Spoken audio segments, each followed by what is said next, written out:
Bapak nyondong. Oh Dewi, iya di dia Dewi, calik kikirin bapak. Iya Dewi nyandak sangu jeung cai, Bapak nuju naon? Keur ngabersihan pare. Dewi, ti tadi sikeun ngali kadinya.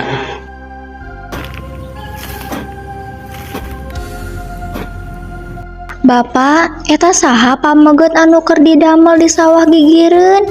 Oh, eta mah kuli anyar, ti lembur gigireun. Oh, kitu.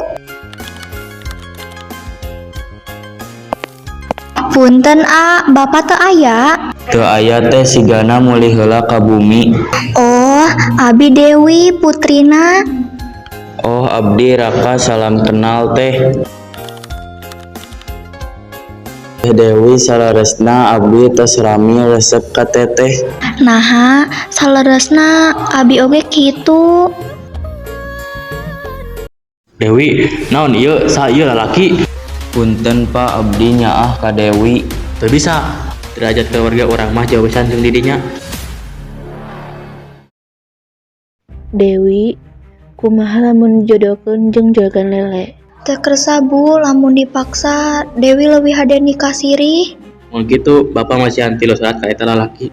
Syarat kahiji, ajen kudu digawe 3 bulan tanpa dibayar. Syarat kedua, kudu ngumpulkeun duit sorangan. Syarat katilu, datang ngelamar secara resmi. Siap Pak, insya Allah abdi sanggup Pak. Pak, abdi siap ngalamar Dewi. Hade Raka, ajen lulus.